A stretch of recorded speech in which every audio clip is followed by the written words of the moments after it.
Okay sir, तो चलो बात करते हैं मिस मार्वल के एपिसोड 2 के बारे में। इस एपिसोड में चीज़ें थोड़ी फास्ट होने लगी हैं क्योंकि नॉर्मल सी बात है, सिर्फ लिमिटेड सीरीज है ये, तो मतलब टोटल 6 एपिसोड्स होने वाले हैं, तो इसलिए जल्दी जल्दी स्टोरी भागना चालू होगी।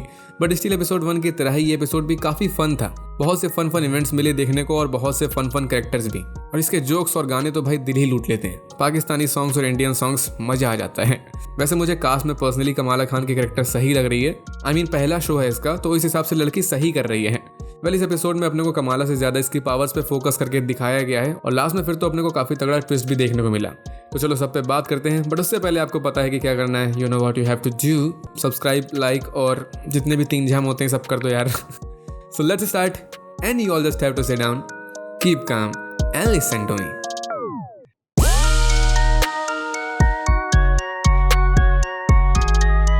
तो एज पर रीकैप, लास्ट एपिसोड में हुआ ये था कि एवेंजर्स कॉन के बाद से एवेंजर्स कॉन वही मार्वल फैंस के लिए इवेंट, बट इस इवेंट में कमाला खान ने थोड़ा बहुत लोचा क्रिएट कर दिया था क्योंकि इसने अपनी न्यू पावर्स का यूज़ किया था जिसका इसको यूज़ करना बिल्कुल भी आता नहीं था।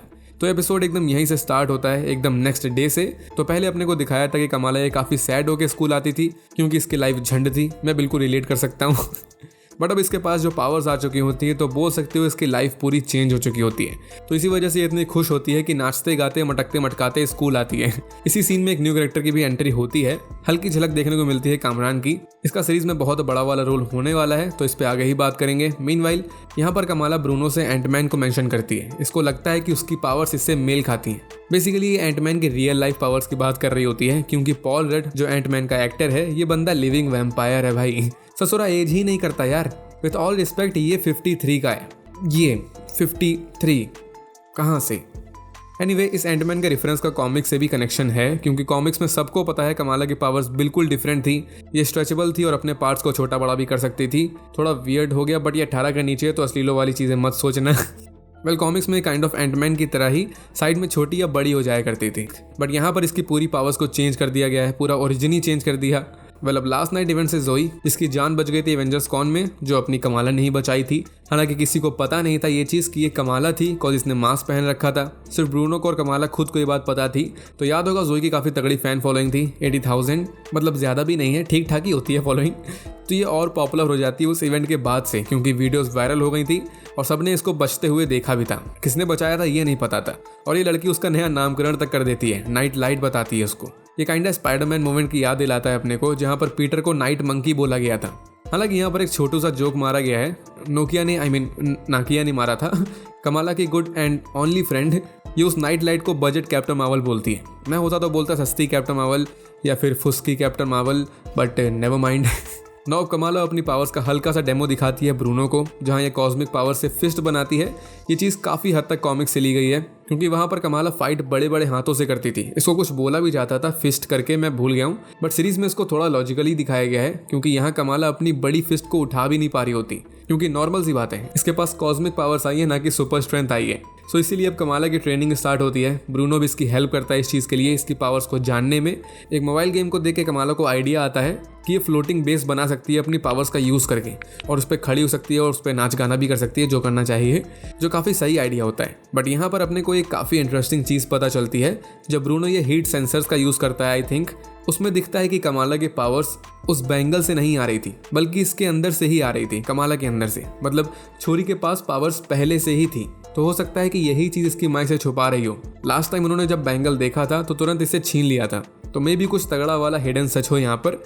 रूमर्स एंड थ्योरीज के हिसाब से कमाला ये इनह्यूमन हो सकती है, जैसी ये कॉमिक्स में थी। वहाँ पर भी सेम इसके अंदर पैदाइशी पावर्स थी, बस एक मिस्ट से एक्सपोज होने के बाद इसकी पावर्स इसको मिल गई थी। बोले तो ये मिस मार्वल बन गई थी। कल जो भी होगा हमें आगे ही पता चलेगा। फिलहाल कमाला को लगने लगता है कि ये शायद एसगार्डियन हो सकती है। ये बोलती है कि ये थॉर से रिलेटेड हो सकती है, मे बी। वेल, ऐसा होने तो नहीं वाला, बहुत कम चांसेस हैं ऐसे, बट किसी ना किसी और से तो मिली जुली हो ही सकती है ये। जैसे थ्योरीज आ रही है कि हाइब्रिड क्री हो सकती है या समथिंग एल्स।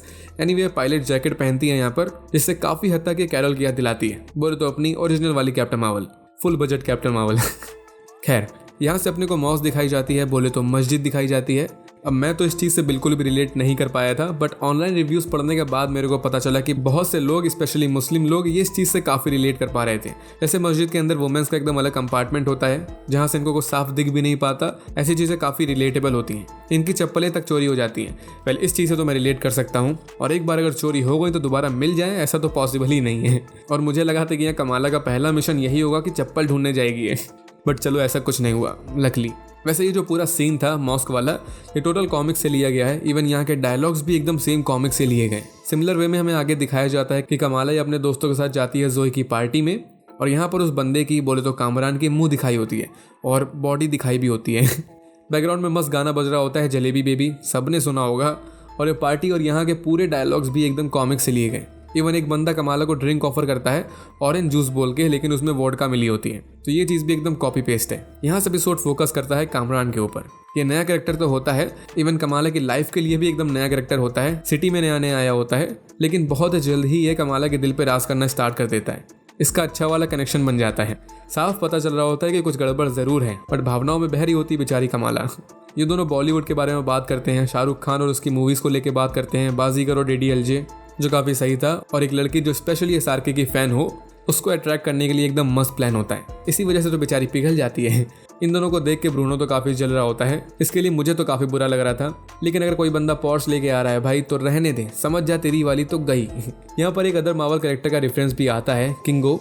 इटर्नल्स में जिसको अपन ने देखा था, वन ऑफ द इटर्नल्स था ये। वहाँ हमें पता चला था कि ये बंदा मूवीज़ बनाता था, वो भी बॉलीवुड टाइप, और एक तरीके से इमॉर्टल था। तो इस वजह से किंगो, जूनियर किंगो, सीनियर किंगो, सबका सब यही था। सारी पुश्तें इसकी यही थी, बस ये अपना नेम चेंज कर लेता था। तो इसकी मूवीज़ के और इसके फैंस भी होते हैं ये दोनों। ये काफ़ी अच्छा नोट था, क्योंकि बॉलीवुड की बात हुई थी यहाँ पर, और MCU की दुनिया में खुद का एक बॉलीवुड स्टार है, तो उसको कैसे ही भूल सकते हैं ये। और अगेन ये पूरी चीज़ कॉमिक्स में भी सिमिलर थी। कमाला और कामरान के बीच की जो भी कन्वर्सेशन थी, इवन बॉलीवुड वाला सिनेरियो भी काफ़ी हद तक सेम था। वेल, अगर कामरान के बारे में बात करें तो कॉमिक्स में एकदम डिट्टो कैरेक्टर है। ये स्टार्ट में कमाला का लव इंटरेस्ट होता है, जैसा सीरीज में भी हो रहा है, लेकिन कॉमिक्स में बाद में पता चला था कि ये एक टाइप का विलेन बंदा था। मतलब पूरा विलेन तो नहीं था, बट था। इसके पास वियर्ड सी पावर्स भी थी वहाँ पर, और ये काफ़ी हद तक कमाला जैसा ही था, बोले तो इनह्यूमन। और ये पूरा चमकता रहता था, काफ़ी ग्लो करता था। ज़्यादा ही फेयर एंड लवली यूज़ कर ली होगी इसने। और ये बेसिकली कमाला को किडनैप करने गया था, बाकी इनह्यूमन्स के पास ले जाने के लिए। बट अब सीरीज में सबको पता है कि कमाला का पूरा ओरिजिन चेंज कर दिया गया है, इसकी पावर्स को भी चेंज कर दिया गया है। तो बहुत कम ही चांसेस हैं कि कॉमिक्स जैसा कुछ हो यहाँ पर। हो भी सकता है कि इसके पास पावर्स हो और या फिर ना हो, आगे ही पता चलेगा।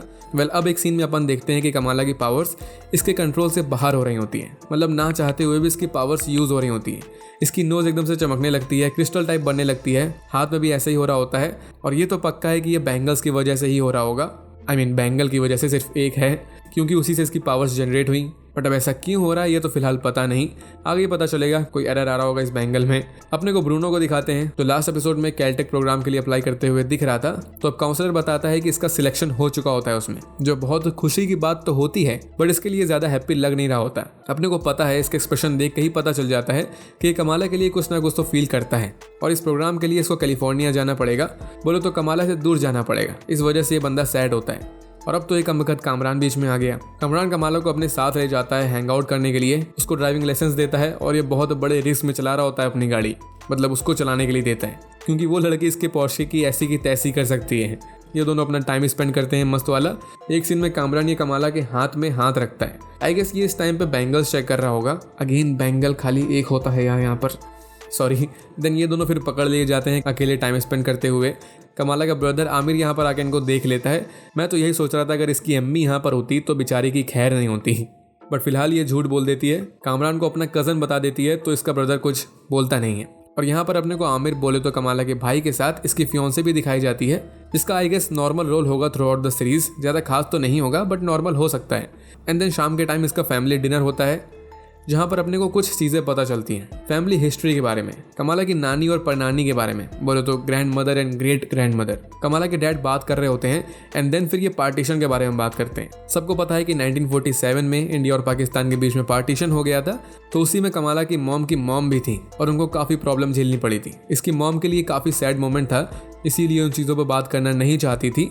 लेकिन कमाला के डैड एक मिरेकल के बारे में बात करते हैं कि पार्टीशन के टाइम जब मुनीबा, मतलब कमाला की मॉम, इसकी फैमिली ये लास्ट ट्रेन पकड़ के जाने वाले थे पाकिस्तान, तो मुनीबा की मॉम बोले तो कमाला की ग्रैंड मदर वो ट्रेन में पीछे छूट गई थी और उस टाइम पे वो काफ़ी छोटी थी, लेकिन वो भागते भागते किसी तरह से ट्रेन में वापस आ गई थी, जो एक तरीके से वो टोटल मिरेकल था। ऐसा पॉसिबल ही नहीं था क्योंकि वो बहुत छोटी थी। लेकिन उसी टाइम पे मुनीबा की ग्रैंड मदर, बोले तो कमाला की ग्रेट ग्रैंड मदर, वो उसकी फैमिली से सेपरेट हो गई थी और किसी को नहीं पता था कि वो कहाँ गई। और फिर इन्हीं बातों में कमाला का बैंगल चमकने लगता है और इसको एक विजन देखने को मिलता है जिसमें एक लेडी होती है, और जहाँ तक ये लेडी कमाला की ग्रेट ग्रैंड मदर ही होगी जो उसी पार्टीशन में सेपरेट हो गई थी। फिर कमाला बेहोश हो जाती है। तो अब इस पूरी हिस्ट्री से और बैंगल के विजन से एक चीज़ तो पता हो जाती है कि कमाला की पावर्स का राज इसकी फैमिली से ही जुड़ा हुआ है। अब यहाँ कोई गेस भी नहीं कर सकता क्योंकि कॉमिक्स में जैसा हुआ था वो कुछ भी नहीं होने वाला, पूरा चेंज कर दिया गया है। तो अब आगे देखने में ही मज़ा आएगी कि आखिर क्या स्टोरी क्रिएट करी गई है, क्योंकि वो एकदम डिफरेंट स्टोरी होने वाली है। तो यहाँ पर यह भी प्रूफ हो जाता है कि कमाला की मॉम मुनीबा ये कुछ ना कुछ राज तो जानती होती हैं अपनी फैमिली के बारे में, स्पेशली अपनी ग्रैंड मॉम के बारे में, आयशा के बारे में। तभी ये कमालों को चुप कर देती है जब भी वो आयशा के बारे में पूछती है। अब जो भी होगा अपने को आगे पता चलेगा। और कमाला ये सीक्रेट्स जानने के लिए अपने ग्रैंड मदर को फेस टाइम भी करती है, और वो पहले तो कैमरा एकदम अपने मुंह पे लगा के रखी थी। ये काफ़ी अच्छी डिटेल है क्योंकि बहुत से ओल्ड लोग ऐसा ही करते हैं, मेरे पप्पा तो बिल्कुल करते हैं। वेल, इसकी ग्रैंड मॉम कुछ नहीं बताती अपनी मॉम आयशा के बारे में और मिस्ट्री यहाँ पर बरकरार रहती है। एक थ्योरी है वैसे यहाँ पर कि यहाँ पर एक नहीं बल्कि दो बैंगल होते हैं, क्योंकि यूजुअली सिंगल बैंगल नहीं होता, बैंगल्स होते हैं पेयर वाइज। तो एक बैंगल कमाला के पास होता है, तो हो सकता है कि दूसरा बैंगल, सेकंड बैंगल, ये ग्रेट ग्रैंड मॉम के पास हो, आयशा के पास। तभी कमाला को जब विजन्स आते हैं तो ये आयशा को देखती है। ये सिर्फ थ्योरी है, कंफर्म फिलहाल कुछ नहीं है। तो अब यहाँ से ईद आ चुकी होती है जिसका फुल सेलिब्रेशन स्टार्ट हो जाता है, वो भी काफ़ी अच्छा वाला। ब्रूनो भी यहाँ होता है जो सच में काफ़ी जच रहा होता है ट्रेडिशनल लुक में। कमाला के सभी दोस्त भी होते हैं, रिलेटिव्स वगैरह भी होते हैं, नाकिया भी होती है, और इन लोगों ने ग्रुप के नेम रखे होते हैं यहाँ पर जो बहुत अच्छे होते हैं, फ़नी होते हैं, like mouse Bros, Sunday school teacher, mini हरामी गर्ल्स एंड मेरा फेवरेट इल्यूमिनाटीज। इल्यूमिनाटी नहीं, इल्यूमिनाटीज। ये काफ़ी अच्छा वाला नोट था क्योंकि अपन ने अभी कुछ टाइम पहले ही Doctor Strange in the Multiverse of Madness में इल्यूमिनाटीज को देखा था और वो सब जानते थे। तो इस वजह से कमाला यहाँ पर जोक मारती है कि वो इल्यूमिनाटीज हैं और आंटी लोग सब जानती हैं, गॉसिप करती रहती हैं। और अब सीन चेंज होता है और दिखाए जाते हैं डैमेज कंट्रोल वाले लोग। लास्ट एपिसोड में सिर्फ पोस्ट क्रेडिट सीन में देखने को मिले थे। ये लोग जोई के साथ होते हैं, उसका इंटेरोगेशन कर रहे होते हैं, पूछताछ कर रहे होते हैं, और ये बंदा काफ़ी होशियार होता है, ये एजेंट। इसने नेड के साथ जैसा किया था, हंसी मजाक करके इन्फॉर्मेशन निकलवा ली थी, तो जोई के साथ भी ये सेम करता है। और लास्ट में इन लोगों को थोड़ी बहुत इन्फॉर्मेशन मिल भी जाती है उस बजट कैप्टन मार्वल के बारे में, बोले तो कमाला के बारे में। इनका प्लान होता है कि ये सभी मॉस्क और सभी टेम्पल्स को सर्च करेंगे ताकि इनको वो बजट कैप्टन मार्वल मिल सके। एंड इस साइड ईद वाले इवेंट में कमाला ये सभी इल्यूमिनाटीज के बीच में बैठ के अपनी ग्रैंड मॉम के बारे में चर्चा कर रही होती है, उनके बारे में पता लगाने का ट्राई कर रही होती है। तो आयशा के बारे में इसको काफ़ी र्यूमर्स मिलते हैं सुनने को, जैसे आयशा किसी भी चीज़ को छूती थी तो वो चीज़ कर्स्ड हो जाती थी, श्रापित हो जाती थी, और भी बहुत से र्यूमर्स थे। बट सबसे बैड वाला था कि इनका मानना था कि आयशा ने किसी का मर्डर भी किया था। काफ़ी ज़्यादा इंटरेस्टिंग। एंड देन तभी एक लड़का, गधा लड़का, ये 3rd फ्लोर ऊपर खिड़की से झांक के सेल्फी खींच रहा था। मतलब क्यों भाई, ऐसी क्या चुल है तुमको। बट तभी इसका फ़ोन और ये दोनों हल्का सा सरक जाते हैं 3rd फ्लोर से और बेचारा लटक जाता है। तो कमाला को अपने बजट कैप्टन मार्वल फॉर्म में आना पड़ता है। ये फटाक से ड्रेस चेंज करके आती है, अपनी ड्रेस के ऊपर ही कैप्टन मार्वल का सूट पहनती है, और बेसिकली इसका पहला मिशन होता है as a superhero, I mean non official superhero. और बाकी नॉर्मल लोग यहाँ पर चिल्लाने लगते हैं कि देखो देखो वो नाइट लाइट आ गई, इसी नाम से फेमस होती है ये। और कुछ ही देर में ये पूरे सोशल मीडिया में वायरल हो जाती है। तो ये फुल ट्राई करती है उसको बचाने का, और लास्ट में उसी फ्लोटिंग सरफेस का यूज़ करके उसकी जान बचा भी लेती है और सुपर हीरो लैंडिंग मारती है। लेकिन इसी बीच में इसका बैंगल फिर से शाइन करने लगता है और अगेन इसको विजन आते हैं उसी लेडी के, जिससे ये अपना कंट्रोल खो देती है। हालांकि उसका सिर्फ एंकल हर्ट होता है, बट जैसी उसकी हरकतें थी वो डिजर्व करता था, अब दोबारा कभी नहीं चढ़ने वाला ऊपर। बट अब कमाला के पीछे पड़ जाते हैं वो डैमेज कंट्रोल के लोग, तो ये भागती है और यहाँ अपने को ओल्ड ड्रोन्स देखने को मिलते हैं, वही स्टार्क इंडस्ट्रीज वाले जो अपने को फार फ्रॉम होम में देखने को मिले थे। And Spiderman no way home में अपने को पता चला था कि जब पीटर ढल लिया गया था तो उन ड्रोन्स का पूरा कंट्रोल इन डैमेज कंट्रोल वालों ने ले लिया था। इसी वजह से यहाँ पर देखने को मिलते हैं अपने को वो। बट कमाला उनको तोड़ देती है और यहाँ से भागती है। बट इसको रेस्क्यू करने आ जाता है इसका दोस्त एंड क्रश कामरान। लेकिन बैक में एक लेडी होती है जिनको कामरान अपनी मॉम बोलता है, मतलब वो कामरान की मॉम होती है। और बूम, एपिसोड यहाँ पर एंड हो जाता है। अब इसमें कोई क्रेडिट सीन नहीं था जैसा एपिसोड 1 में अपने को देखने को मिला था। बट क्वेश्चन यहाँ पर यही आता है लास्ट में कि वो लेडी कौन है। अपने को सिर्फ उसका नेम पता है फिलहाल, नाजमा, लेकिन वो कौन है ये क्रिएटर्स के अलावा किसी को भी नहीं पता। प्री स्क्रीनिंग में भी सिर्फ 2 एपिसोड्स दिखाए गए थे और कॉमिक स्टोरी भी सबको पता है पूरी चेंज कर दी गई है। तो उस वजह से उस लेडी के बारे में किसी को कोई अता पता नहीं है, जो होगा अपने को आगे ही पता चलेगा। लेकिन कामरान का अच्छा रोल होने वाला है। क्लिफहैंगर पे अपने को छोड़ दिया गया इस वीक के लिए, बट कोई ना, अपन वेट कर लेंगे एज यूजुअल, और कोई चारा भी नहीं है। रिव्यू अगर दूं तो स्टिल ये एपिसोड ठीक था। टू बी ऑनेस्ट मुझको एपिसोड 1 से थोड़ा वीक लगा था ये, बट फिर भी फन था और बेटर हो सकता था। पर अब आगे देखेंगे कि क्या होता है। पहले इस वीडियो के लिए इतना ही। कुछ भी पसंद आ गया हो तो लाइक शेयर एंड सब्सक्राइब जरूर कर देना। बाकी मिलते हैं नेक्स्ट वीडियो में, तब तक के लिए stay tuned and bye bye.